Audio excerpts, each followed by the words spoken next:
Hello everyone, welcome to our YouTube channel the rankers. तो आज के इस वीडियो में मैं आपके साथ डिस्कस करने वाला हूं आंसर राइटिंग कैसे की जाती है, उसके परिप्रेक्ष्य में एक और नया सवाल। तो क्या क्वेश्चन रहने वाला है आज का? बाबरनामा 16वीं सदी के प्रारंभिक इतिहास का वास्तविक चित्रण प्रस्तुत करता है। आलोचनात्मक परीक्षण हमें करना है कितने शब्दों में? 225 वर्ड्स में हमें ये बात लिखनी है। तो आप देखेंगे आगे, अगर बात करूँ तो यहाँ तो हैंड रिटन नोट्स की बात होगी। नेक्स्ट आपको देखने को मिलेगा कि खुद मैंने इसके लिए आपके लिए जो है एक सैंपल आंसर आपको देखने को मिलेगा कि आप लोगों के लिए तैयार कर रखा है, कैसे आपकी अप्रोच होनी चाहिए इसको टैकल करने की, और इस तरह से आप यहाँ पे देखने वाले हैं। इसके बारे में एक इन्फॉर्मेशन जो आपके साथ शेयर करना चाहूंगा वो ये है कि जल्द ही आपके लिए Himachal Pradesh assistant professor history की आप में से अगर कोई तैयारी कर रहा है तो एक दो दिनों में ऐप पर, हमारी द रैंकर्स ऐप पर 100 क्वेश्चन डिस्कशन के लिए हम आपके साथ 100 क्वेश्चन जो है 20 से 25 क्लास में डिस्कस करने वाले हैं। इसके अलावा डेली 3 बजे जो है आपके लिए एक क्वेश्चन हर दिन यूट्यूब पर आता है। तो आपको ध्यान रखना है कि यूट्यूब प्लस ऐप वाला दोनों अगर आपने कर लिया तो आपकी बेहतरीन पकड़ आपके जो पेपर 2 है एचपी असिस्टेंट प्रोफेसर का हिस्ट्री वालों के लिए उस पर काफी अच्छी हो जाएगी। तो चलिए क्वेश्चन पे वापिस आते हैं और देखते हैं कि किस तरह से चीजें यहाँ पे हमें देखने को मिलती है। तो सबसे पहले यहाँ पे हम बात करने वाले हैं, बात करेंगे, क्वेश्चन है आज का, बाबरनामा 16वीं सदी के प्रारंभिक इतिहास का वास्तविक चित्रण प्रस्तुत करती है। आलोचनात्मक परीक्षण करना है। आलोचनात्मक परीक्षण का मतलब है कि हमें पॉजिटिव भी लिखना है और हमें जो है नेगेटिव भी इसके बताने हैं, और उसके बाद हमें जो है इसका एक निष्कर्ष भी बताना है जिसमें दोनों तरफों में संतुलन एक तरह से स्थापित करने की कोशिश करनी है। 16वीं शताब्दी की बात हो रही है, प्रारंभिक इतिहास की बात हो रही है, यानी कि प्रारंभिक 16वीं शताब्दी का जो प्रारंभ है वो कब से देखने को मिलेगा? तो 1500 से लेकर 1530 तक की बातें यहाँ पे हम देखने वाले हैं इसमें, कि किस तरह से हमें चीजें देखने को मिलती है। इसके अलावा और क्या पूछा गया है? बाबरनामा के बारे में पूछा गया है, यानी कि तुजुके बाबरी जो वास्तविक पुस्तक है उसकी यहाँ पे बात हो रही है। तो चलिए परीक्षण करते हैं और देखते हैं कि आखिर इस किताब में क्या था। तो सबसे पहले अगर इंट्रो की बात की जाए तो फिर से कहूंगा कि पहले क्वेश्चन का इंट्रो लिखा जाता है, उसके बाद उस क्वेश्चन की मेन बॉडी लिखी जाती है और लास्ट में हमें उसका कंक्लूजन देखने को मिलता है। तो एक एक करके बात करेंगे। इंट्रो में बात करूं तो इंट्रो में हम हमेशा क्या देखते हैं कि किस तरह से जो चीजें हमें पता है उनका हम कैसे अच्छे से जो है उपयोग कर सकते हैं, वही आज भी हम यहाँ पे देखने वाले हैं। सबसे पहली बात क्या देखेंगे, आपको पता होगा कि किसने ये किताब लिखी है। तो आपको देखने को मिलेगा कि इसके लेखक जो रहने वाले हैं वो कौन है, वो आपको बाबर देखने को मिलेंगे। मुगल वंश के संस्थापक कौन? बाबर रहने वाले हैं, तो वो आपको देखने को मिलेंगे। किस भाषा में है? तो चगताई तुर्की में आपको ये देखने को मिलेगी। ये आप सभी लोग जानते हैं कि ये तुर्की भाषा की किताब है। इसके अलावा अगर बात की जाए तो इसमें उस समय की सारी चीजों की जानकारी मिलती है, चाहे वो युद्धों की जानकारी हो, चाहे चाहे भारतीय जलवायु की जानकारी हो, या भारत के पर्वतों की बात हो, मैदानों की बात हो, सारी चीजें, नदियों की बात हो, वो सारा लिखा गया है। इसके अलावा तत्कालीन श्रेणी व्यवस्था की जो बात की गई है बाबर के द्वारा वो भी हमें यहाँ पे देखने को मिलती है। समाज में जो वेशभूषा थी लोगों की उसके बारे में भी हमें चीजें यहाँ से पता चलती है। और आप लोगों ने सबने जो है बाबरनामा पढ़ रखा है, उसमें किस तरह से चीजें लिखी गई है वो सारी हमने पढ़ रखी है। तो चलिए इसी कंटेंट को मिलाकर एक हम कोशिश करेंगे कि एक अच्छा सा इंट्रो बनाया जाए, क्योंकि कुछ और चीजें हमें एक्स्ट्रा पढ़ने की जरूरत नहीं है। जो हमारे पास एक्चुअल में हमें पहले से याद है वही हमें यूज करना है। देखिए मुझे ऐसा लगता है स्पेशली कि प्री होता है जहां पे आपका नॉलेज बहुत ज्यादा टेस्ट होता है, फैक्चुअल नॉलेज बहुत ज्यादा टेस्ट होता है, लेकिन ये जो आपका राइटिंग टेस्ट होगा इसमें आपको देखने को मिलेगा कि आपके लिए बहुत ईजी रहेगा। जो आपको पता होगा अगर आप उसकी डिलीवरी अच्छे से कर पाए तो आपका सिलेक्शन पक्का हो जाएगा। तो यही चीज है, इसको देखते हैं कि हम कैसे लिख सकते हैं। तो उसके बारे में यहाँ पे हम बात करने वाले हैं। तो सबसे पहले देखते हैं कि इंट्रो क्या लिखा है मैंने। यहाँ पे आपको देखने को मिलेगा वही क्वेश्चन रहने वाला है। पहला क्वेश्चन क्या है? तो क्वेश्चन देखने को मिलेगा, बाबरनामा 16वीं सदी के भारतीय इतिहास की, 16वीं सदी के प्रारंभिक भारतीय इतिहास का वास्तविक चित्रण प्रस्तुत करता है। आलोचनात्मक हमें परीक्षण करना है 225 शब्दों में। तो यहाँ पे लिखा गया मुगल शासक कौन था? बाबर द्वारा तुर्की भाषा में रचित। तो यहाँ पे थोड़ी सी उसकी कैरेक्टरिस्टिक्स बताई, किताब की क्या विशेषता है, ताकि एग्जामिनर को पता लगे कि लिखने वाला जो व्यक्ति है वो केवल हवा में बातें नहीं कर रहा है, उसे वास्तविकता में जो है इस किताब के बारे में, तुजुके बाबरी के बारे में पता है। तुर्की भाषा में रचित तुजुके बाबरी बाबरनामा 16वीं सदी के भारतीय इतिहास को जानने का अत्यंत प्रामाणिक स्रोत है। प्रामाणिक क्यों? क्योंकि खुद एक शासक इसे लिख रहा है, खुद कौन लिख रहा है? मुगल बादशाह इसे लिख रहा है। आगे चलकर हम पढ़ेंगे कि एनेट बेवरेज साहब खुद ये बात मानते हैं, या जो लेनपुल साहब है वो खुद ये बात मानते हैं कि इन्होंने जो है किसी तरह से चाटुकारिता होने की कोई आशंका ही हमें नहीं देखने को मिलती है। क्यों? क्योंकि ये खुद जो है एक बादशाह लिख रहा है और बादशाह ने इतना संतुलन इस किताब में रखा है कि खुद को वो भगवान के बजाय इंसान दिखाने की कोशिश कर रहा है इस किताब में। तो प्रमाणिक है। और दूसरा आपको देखने को मिलेगा प्राथमिक स्रोत है, मतलब किसी दूसरे व्यक्ति ने इसके बारे में नहीं लिखा है या कोई दूसरा इसके बारे में नहीं लिख रहा है, बल्कि जिसने जो लिखा है, जिसके द्वारा जो लिखा गया है, वो आपको देखने को मिलेगा कि वो उसका व्यक्तिगत अनुभव है, व्यक्तिगत अनुभव है। तो ये आपको देखने को मिलेगा कि ये क्या है? प्राथमिक स्रोत है, ऐतिहासिक स्रोत हमें देखने को मिलता है। तो एक बार फिर से पढ़ेंगे। मुगल शासक बाबर द्वारा तुर्की भाषा में रचित तुजुके बाबरी या बाबरनामा 16वीं सदी के भारतीय इतिहास को जानने का अत्यंत प्रमाणिक तथा प्राथमिक ऐतिहासिक स्रोत है। तो ये हमारी इंट्रो है और ये क्या कर रही है? क्वेश्चन को भाई खोल रही है कि आगे हम क्या लिखने वाले हैं। क्वेश्चन को इसके द्वारा ओपन किया जाता है। अब चलिए वापिस आते हैं और देखते हैं कि हम इसमें क्या क्या कंटेंट लिख सकते हैं, क्या क्या चीजें हमें पता होनी चाहिए। तो सबसे पहले हम बात करेंगे यहाँ पे क्या इसकी बॉडी में लिखा जा सकता है उसके बारे में। प्रश्न का जो स्ट्रक्चर है वो किस तरह से होना चाहिए। तो पहले हम इसकी बॉडी में लिखेंगे चीजें। एक रहेगा पॉजिटिव पक्ष रहेगा कि क्या क्या अच्छी चीजें हमें उस किताब में देखने को मिल रही है, और एक हम इसके नेगेटिव आलोचना करने वाले हैं।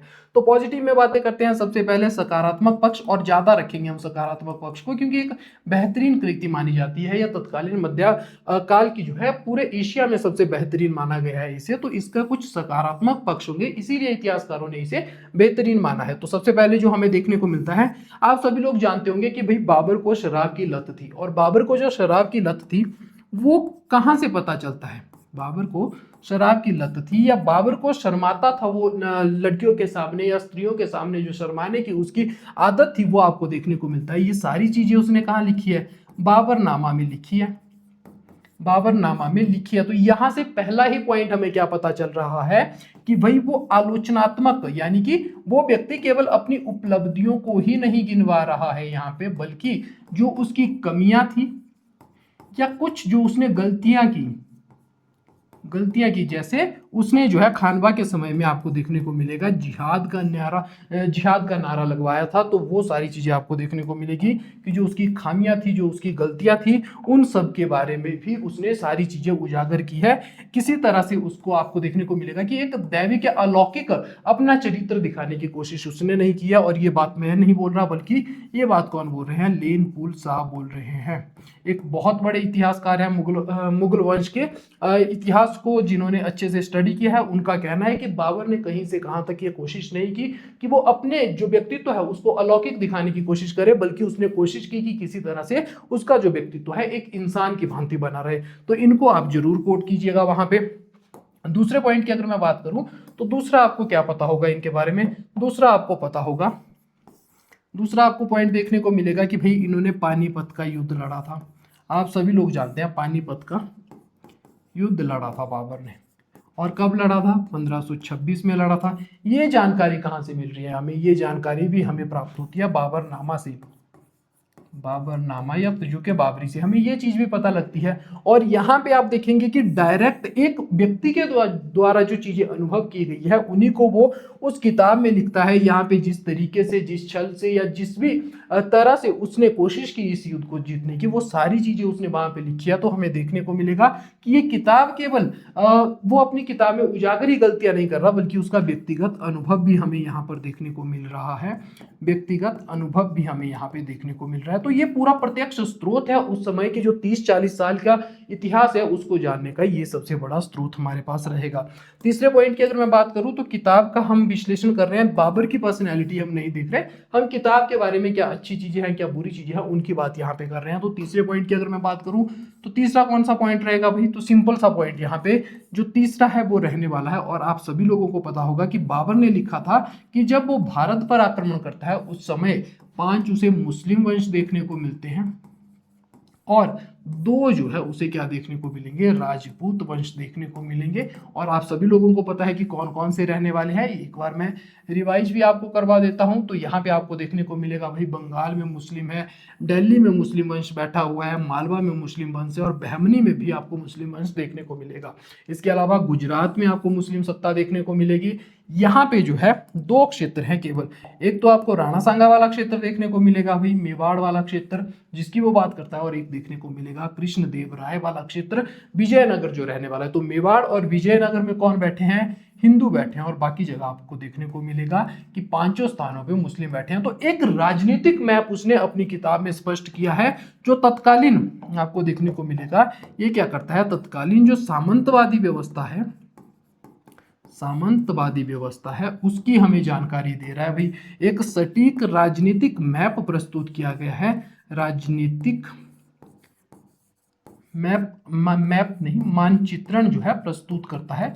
तो ये आपको यहाँ पे देखने को मिलेगा। और ये बात मैं नहीं बोल रहा, बल्कि खुद इतिहासकार सतीश चंद्र जी के द्वारा ये बात अपनी किताब में लिखी गई है। किताब का नाम जो है आप लोगों को पता होगा, मिडेवल इंडिया फ्रॉम सल्तनत टू द मुगल्स। उसमें क्या बोलते हैं सतीश चंद्र जी, उसमें बोलते हैं कि भाई तत्कालीन जो सामंतवादी व्यवस्था थी और प्रशासनिक ढांचा था उसका हमें पता चलता है यहाँ से। तो ये आप चीज यहाँ पे नोट करने वाले हैं। और कौन सा रहने वाला है, सामंतवादी व्यवस्था। और दूसरा अगर बात करूं तो उन्होंने कहा प्रशासनिक ढांचे का हमें यहाँ से पता चलता है। लेकिन प्रशासनिक ढांचे के बारे में उतनी इंपॉर्टेंट चीजें हमें देखने को इस किताब में वैसे भी नहीं मिलती। फिर इसके बाद करें चौथे पॉइंट की, तो चौथा पॉइंट आपको क्या देखने को मिलेगा कि इसने ना अपनी किताब में बेहतरीन जो है भारत के भूगोल की जानकारी दी है। भारत का भूगोल जो है उसकी बेहतरीन जानकारी दी है। कैसे दी है तो उसके बारे में मैं आपको बताता हूँ। इसने जो है अपनी किताब में लिखा है कि भाई जो जो मैदान इसने देखे उसके बारे में, इसके अलावा नदियों के बारे में इसने जानकारी दी है। यहाँ तक ये लिखता है कि भाई 33 स्ट्रोक में तो मैं पूरी गंगा नदी को पार कर लेता था। मतलब पूरी गंगा नदी यानी कि एक छोर से दूसरे छोर पे वो पार कर लेते थे, इस जमीन से उस दूसरे वाली, मतलब इस तरह से गंगा नदी बह रही है। तो यहाँ से गंगा में उस तरफ जाने के लिए इनको कितने लगते थे, 33 थपेड़े जो है यानी कि 33 स्ट्रोक में ये पूरी गंगा पार कर लेते थे, ये इनका कहना है। फिर उसके बाद बात करें तो पर्वतों के बारे में यहाँ पे इन्होंने लिखा है। इसके अलावा बात की जाए तो पशु पक्षियों की इन्होंने जानकारी दी है, पशु पक्षियों की इन्होंने जानकारी दी है, जिसमें ये कहते हैं कि गेंडा हो गया, हाथी हो गया, नीलगाय हो गया, इस तरह के पशु पक्षियों की इन्होंने जानकारी दी है। कुछ पौधों की आपको जानकारी देखने को मिलेगी, पौधों की जानकारी भी आपको देखने को मिलेगी, जिसमें ये बताएंगे आम के पेड़, केले के पेड़, कटहल के पेड़, उन सारे पेड़ पौधों की इन्होंने बात की है। और इन्हीं से इंप्रेस होके एक इतिहासकार हुए, इसी से इंप्रेस होकर आपको देखने को मिलेंगे एक इतिहासकार हुए डेम्परल।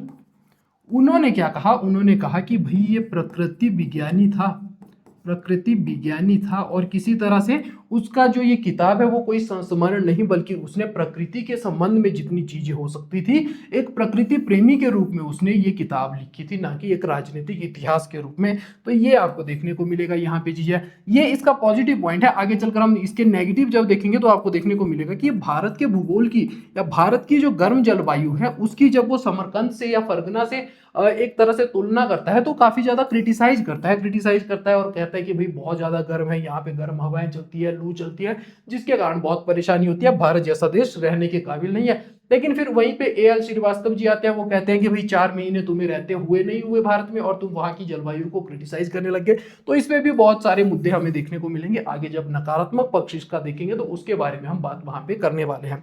तो चलिए अब बात करते हैं आगे। और पांचवा पॉइंट क्या रहेगा, तो पांचवा पॉइंट आपको देखने को मिलेगा, आप सबको पता है कि भाई इसने क्या किया था, इसने बारूद का उपयोग किया था। बारूद का प्रथम उपयोग जो है अगर उत्तर भारत में किसने किया था तो वो कौन है, बाबर रहने वाला है। दूसरा आपको देखने को मिलेगा उस्मानी विधि, एंड जो आपको तुलगमा युद्ध नीति जो देखने को मिलती है वो यहाँ पे रहने वाली है। तो ये दोनों चीजें आपको देखने को मिल रही है कि ये सारी जानकारी हमें कहाँ से पता चल रही है, ये भी बाबर के ही बाबरनामा से पता चल रही है। इसका मतलब उसने सैन्य इतिहास भी लिखा है। तो आपको देखने को मिलेगा सैन्य इतिहास, या बात करूं तत्कालीन जो तकनीक थी बारूद और अन्य सारी चीजें, उन सब की इसने जानकारी यहाँ पे दे रखी है। इसके अलावा आपको देखने को मिलेगा कि आर्थिक जो है, आर्थिक जीवन में ये क्या कहता है, आर्थिक जीवन में ये कहता है कि यहाँ के जो है कुशल श्रमिक हमें देखने को मिलते हैं, कुशल श्रमिक देखने को मिलते हैं। और यहाँ पे जो श्रमिक व्यवस्था है वो भारत में जो श्रमिक व्यवस्था है वो कैसे देखने को मिल रही है, पीढ़ी दर पीढ़ी आपको देखने को मिलेगी, पीढ़ी दर पीढ़ी आपको देखने को मिलेगी। मतलब अगर पिता किसी काम को करता है तो उसका बच्चा भी उसी काम को अडॉप्ट कर लेता है, तो वो आपको यहाँ पे देखने को मिलेगा। इसी को हम जो है पहले क्या कहा करते थे, श्रेणी व्यवस्था कहा करते थे। भाई वही बात वो भी यहाँ पे लिख रहा है कि श्रेणी व्यवस्था के यहाँ पे साक्ष्य मिलते हैं। इसके अलावा वो भारतीयों की आपको देखने को मिलेगा, वो भारतीयों की जो है वेशभूषा कैसी थी उसके बारे में भी बात करता है। वेशभूषा में वो कहता है कि भाई यहाँ के लोग तो धोती पहना करते थे, क्या पहना करते थे, धोती, क्योंकि यहाँ की गर्म जलवायु है समरकंद के कंपेरिजन में, तो वहाँ जो मोटे कपड़े पहना करते थे वो यहाँ नहीं पहन सकते थे। तो इस तरह से वो कुछ चीजें जो है ये हमें देखने को मिलता है कि इतनी जानकारी उसके द्वारा दी जाती है। बहुत सारी चीजें हैं लेकिन अपनी काम की चीजें उठाकर हम बढ़ते हैं क्वेश्चन की ओर, और क्वेश्चन में तो ये चीजें भी पूरी तरह से लिखी नहीं जाएगी, वहां पे हम वही देखेंगे जो हमारे ज्यादा महत्व की चीजें होंगी और आगे बढ़ेंगे। तो सबसे पहले बात करते हैं सकारात्मक पक्ष की। तो सकारात्मक पक्ष में हमें क्या देखने को मिल रहा है भाई, सकारात्मक पक्ष में हमें देखने को मिल रहा है निष्पक्षता और आत्म आलोचना। पहला पॉइंट क्या है, निष्पक्षता और आत्मालोचना। इसमें क्या है, बाबर ने अपनी उपलब्धियों के साथ साथ अपनी कमियों और गलतियों को भी उजागर किया है, और इसका एग्जाम्पल क्या है, शराब पीने की उसकी लत का विवरण भी हमें यही मिलता है। देखिए केवल एक ही एग्जाम्पल, ऊपर मैंने क्या क्या आपके साथ डिस्कस किया था कि उसका शर्माना, वो सारी चीजें भी उसने वहां पे लिखी है, लेकिन यहाँ पे केवल इतनी सी चीज लिखी जा सकती थी, इससे ज्यादा कुछ भी नहीं। तो हमें 20 वर्ड इसको देते हुए आगे बढ़ना पड़ेगा और आगे हमें चीजें लिखनी पड़ेगी। आगे बात करते हैं प्राथमिक और प्रत्यक्ष स्रोत के बारे में। तो यहाँ पे आपको देखने को मिलेगा कि प्राथमिक और प्रत्यक्ष स्रोत थी, मतलब किसी और से नहीं बल्कि अपने व्यक्तिगत अनुभवों से लिखी गई ये किताब थी। तो एनेट बेब्रिज साहब के अनुसार यह ग्रंथ जो है दरबारी चाटुकारिता से परे एक शासक द्वारा अपने अनुभवों का वर्णन इसमें किया गया था, किसी तरह से किसी दूसरे व्यक्ति ने। जैसे अबुल फजल की बात कर ले, अबुल फजल की बात करें तो उसको क्रिटिसाइज करेंगे कि भाई वो क्या है, अकबर का दरबारी कवि है, अकबर का दरबारी कवि है, तो अकबर की जो कमियां हैं उसको डर के मारे कहें, या अकबर के प्रति जो प्रेम, जो निष्ठा, जो भाव होगा उसके बात करें, तो वो अकबर की कमियों को उतने अच्छे से नहीं बता पाएगा जितने अच्छे से ये व्यक्ति अपनी स्वयं की कमियों को बता रहा होगा। तो ये हमें देखने को मिलता है कि इसमें चाटुकारिता जैसी कोई चीजें नहीं है, केवल जो प्रत्यक्ष उसने अनुभव किया वही हमें देखने को मिलता है। जैसे पानीपत का 1526 का प्रत्यक्ष अनुभव किया हुआ युद्ध उसने यहाँ पे वर्णित किया है, वहां पे तुलगमा युद्ध नीति हो या उस्मानी विधि हो, वो सारी चीजें इसी में वर्णित है। आगे बात करते हैं तत्कालीन राजनीतिक मानचित्रण का सटीक जो है उसके द्वारा विवरण दिया गया है। तो यहाँ पे बात करें 16वीं शताब्दी का भारतीय राज व्यवस्था को समझने का महत्वपूर्ण स्रोत था ये। तो 16वीं शताब्दी यानी कि कब से बात हो रही है, 1500 से लेकर 1599 तक आपको इसकी बात देखने को मिलेगी। इसमें क्या है, पुस्तक में 5 मुस्लिम और 2 हिंदू राजवंशों का विवरण हमें देखने को मिलता है। कौन कौन से है इतना स्पेस हमारे पास नहीं है कि हम उनके बारे में बता सकते हैं, लेकिन इतना पता होना चाहिए एग्जामिनर को कि अगर हाँ 5 किसे पता है तो उसे आपको चाहे नाम भी ना आते हो लेकिन फिर भी जो है वो समझ जाएगा कि हाँ यहाँ पे स्पेस कम था, टाइम कम था, इसलिए उसने नाम नहीं लिखे होंगे। नेक्स्ट बात करते हैं सैन्य तथा युद्ध कौशल की। तो सैन्य तथा युद्ध कौशल का वर्णन हमें देखने को मिलता है मध्यकाल में बारूद हो गया, तोफखाना हो गया, नई युद्ध शैलियां होगी, उनका आगमन हुआ और उनकी सबसे पहली जानकारी हमें कहाँ मिलती है, तो वो भी बाबर के ही इस बाबरनामा में मिलती है, जहां उस्मानी विधि हो गया, तुलगमा युद्ध नीति हो गया, इन सब का वर्णन हमें देखने को मिलता है। 5वीं यहाँ पे बात करूं तो भौगोलिक तथा प्राकृतिक विषयों का विवरण यहाँ पे हमें क्या देखने को मिल रहा है, जो विलियम डेल रिम्पल साहब है इनके अनुसार बाबरनामा कोई संस्मरण नहीं बल्कि एक प्राकृतिक वैज्ञानिक की डायरी है। भाई एक प्राकृतिक जो वैज्ञानिक है उसने अपनी कृति ये लिखी हुई है। तो ये हमें कुछ 5 पॉइंट देखने को मिलेंगे। यहाँ पे आप देखेंगे कि मैं आर्थिक विकास नहीं लिख पाया क्योंकि मेरे ऊपर जो है लिमिटेशन है 225 वर्ड्स की, और मुझे अभी इसका नेगेटिव पक्ष भी लिखना है। इसके अलावा सामाजिक जीवन कैसा चल रहा था उसके बारे में मैं नहीं लिख पाया क्योंकि आपको देखने को मिलेगा कि चीजें बहुत ज्यादा थी मेरे पास लिखने को, लेकिन जो है समय कम था और साथ ही स्पेस या शब्द जो एक तरह से सीमा थी वो भी हमें कम देखने को मिलेगी। अब कुछ नकारात्मक पक्षों की बात कर लेते हैं। भारत तथा भारतीयों के प्रति पूर्वाग्रह, तो इसके क्या कुछ पूर्वाग्रह भी थे जहां पे हमें देखने को मिलता है कि ये कहता है भारत की गर्म जलवायु है और समरकंद की जलवायु से ये तुलना करता रहता है, मतलब समरकंद की जो ठंडी जलवायु है उससे तुलना की, और तभी जो है यहाँ पे आपको देखने को मिलेगा A.L. श्रीवास्तव साहब इसके ऊपर एक तरफ झुकाव होने का आरोप लगाते हैं। ये चीज आपको देखने को मिलेगी कि भाई तुम्हारे जो है पहले से ही मन में ये धारणा बनी हुई है, तुमने पहले से ही किसी से सुन रखा है कि इस तरह की गर्म जलवायु है, तुमने थोड़ा अडेप्ट करने की भी कोशिश उसको नहीं की। तो ये हमें देखने को मिलेगा कि पहले से उसके दिमाग में भारत और भारतीय लोगों के, यहाँ पे बोलेगा वो कि शिक्षा व्यवस्था अच्छी नहीं है, भाई तुम्हारे पास बाग बगीचे नहीं है, तुम्हारे पास कोई फलदार पौधे नहीं है, वो सारी चीजें वो यहाँ पे बताने वाला है। और भारतीयों को कहेगा कि इनके जो मदरसे हैं, यानी कि जो शिक्षा के स्कूल है वो भी अच्छे नहीं है। तो ये सारे उसके दिमाग के पूर्वाग्रह थे, ऐसा वास्तविकता में नहीं था, लेकिन उसके पूर्वाग्रह थे। और ए एल श्रीवास्तव साहब इस बात का खंडन करते हैं पुरजोर। नेक्स्ट है कालानुक्रमिक अंतराल। तो देखिए यहाँ पे कालानुक्रमिक अंतराल यानी कि जो गैप है के कारण संपूर्ण इतिहास लेखन मुश्किल हो जाता है। तो आपको देखने को मिलेगा, आप सभी ने पढ़ा होगा कि इसने पातशाह की उपाधि ली, पातशाह की उपाधि ली 1507-8 की ये बात रहने वाली है।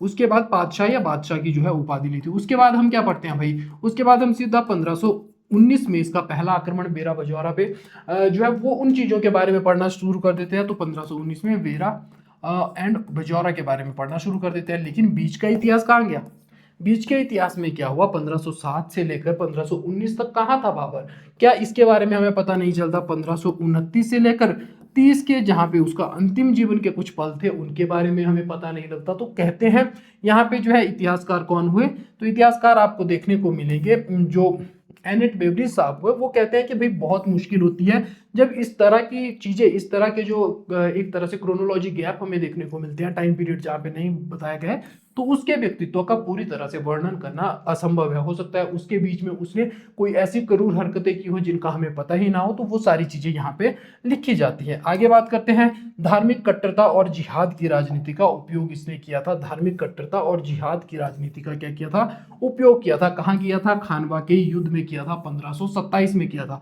और यहाँ पे एक व्यक्ति कौन आएंगे, आरसी मजूमदार साहब आएंगे, और वो क्या कहते हैं कि भाई ये जो शासक था ये भी और मुस्लिम शासकों की तरह ही कट्टर होता, यदि इसे भारत में शासन करने के लिए कुछ 10-15 साल और मिल जाते तो ये भी जो है बाकी शासकों की भांति ही जो है कट्टर हो सकता था। क्योंकि इसका शासनकाल केवल 4 से 5 वर्षों का था, इसी कारण हमें इसकी धार्मिक कट्टरता उस हद तक दिखाई नहीं देती है। तो ये एक बड़ा कारण हमें देखने को मिलेगा। ये जो है किताब में हमें एक नेगेटिव पक्ष इसका देखने को मिलेगा, किताब में जो वर्णित चीजें हैं। फिर बात करते हैं, व्यक्तिगत अतिशयोक्ति है इस किताब में और आत्म प्रशंसा है। तो यहाँ पे हमें क्या देखने को मिलेगा कि इसमें व्यक्तिगत जो है अतिशयोक्ति की गई है तथा आत्म प्रशंसा की गई है। व्यक्तिगत अतिशयोक्ति क्या है कि भाई मैं 33 स्ट्रोक में गंगा नदी को तैर के पार कर देता था। इसके अलावा ये खुद ही बोलता है, अपनी किताब में बोल रहा है कि भाई खड़े किले की दीवारों पे ये 2 लोगों को अपने कंधे पर उठाकर जो है किले पर चढ़ जाया करता था। तो ये वाकई में था, या इसके व्यक्तित्व में या उसमें अतिशयोक्ति हासिल करने के लिए, एक तरह से अलौकिक व्यक्तित्व बताने के लिए ऐसी चीजें गढ़ी गई थी, ये बातें तो आपको देखनी पड़ेंगी कि उस तरह की ये चीजें हमें यहाँ पे देखने को मिलती है। तो ये थे कुछ इसके नेगेटिव पक्ष, कुछ पॉजिटिव पक्ष। अब जो है हम कोशिश करते हैं कि एक बेहतर कंक्लूजन हम लिख पाए, एक बैलेंस्ड कंक्लूजन लिख पाए जिससे हमारे नंबर बन सके। इस प्रकार बाबरनामा एक महत्वाकांक्षी शासक की, अभी तक आप इस वर्ड से पूरी तरह से परिचित हो चुके होंगे, शासक की विजय गाथा नहीं है, बल्कि बाबरनामा केवल एक महत्वाकांक्षी शासक की विजय गाथा नहीं है, न केवल बल्कि यह 16वीं शताब्दी के इतिहास की, संस्कृति की और प्रकृति का अमूल्य एवं जीवंत दस्तावेज हमें देखने को मिल रहा है। तो इस तरह से इतिहास में हमने देखा, युद्धों के बारे में वर्णन किया गया है। यहाँ पे संस्कृति में हमने देखा कि कैसे भारतीय समाज में चीजें चल रही है, उनकी वेशभूषा कैसी है, उसके बारे में हमने देखा। हमने श्रेणी व्यवस्था के बारे में देखा, हमने प्रकृति का जो है अवलोकन किया, जिसमें मैदान हमने देखे, हमने जो है नदियां देखी। इसके अलावा बात करूँ तो हमने पर्वत देखे। तो ये जो है एक अमूल्य और जीवंत दस्तावेज है। यानी कि किताब जो है पढ़ते समय ऐसा लगता है किताब किसी ऐसे व्यक्ति और ऐसे राइटर के द्वारा लिखी गई है जिसको वास्तविकता में पुस्तक लिखने का पूरा अनुभव था, और ऐसा लगता है कि जैसे किताब पढ़ने के दौरान वो हमसे स्वतः बात कर रही हो। तो इस तरह की अमूल्य एवं जीवंत दस्तावेज हमें देखने को मिल रहा है। तो मैंने इस तरह से जो बाबरनामा की विशेषता थी उनको अपने शब्दों में पिरोने की कोशिश की। आई होप क्वेश्चन के साथ जस्टिस कर पाया होऊंगा। बाकी अगर आपने अभी तक जो है हमारी ऐप डाउनलोड नहीं की है तो आप हमारी ऐप को भी डाउनलोड कर सकते हैं, द रैंकर्स ऐप को, और जल्द ही मैं आपके साथ वहां पर एक कोर्स डिस्कस करने वाला हूं जो रहने वाला है HP असिस्टेंट प्रोफेसर हिस्ट्री का कोर्स। इसके अलावा अगर आप HPS हिस्ट्री ऑप्शनल के स्टूडेंट हैं तो भी आप इस कोर्स को परचेज कर सकते हैं और जो है अपने हिस्ट्री ऑप्शनल पे आंसर राइटिंग कैसे बेहतर की जा सकती है उसके बारे में भी देख सकते हैं। यहाँ मैं आपके साथ 100 क्वेश्चन आने वाले 20 से 25 क्लास में डिस्कस करने वाला हूँ। अगस्त लास्ट तक आपका जो है ये एग्जाम या ये कोर्स जो है समाप्त हो जाएगा। 20 से 25 क्लास में हर क्लास में आपको 4 से 5 क्वेश्चन देखने को मिलेंगे और 100 क्वेश्चन यहाँ पे रहने वाले हैं। मैं और डॉक्टर अभिषेक सर आपके साथ चीजें डिस्कस करेंगे। इसके अलावा बात करूँ यूट्यूब पे तो डेली 3 बजे आपके लिए एक क्वेश्चन का एनालिसिस किया जाता है और जो आज आपके लिए ये रहा। आई होप आपको क्लास अच्छी लगी होगी। बाकी किस तरह से लिखा जाता है स्ट्रक्चर आपको धीरे धीरे समझ आ रहा होगा। आज की क्लास हम यहीं पर समाप्त करते हैं। Thank you so much.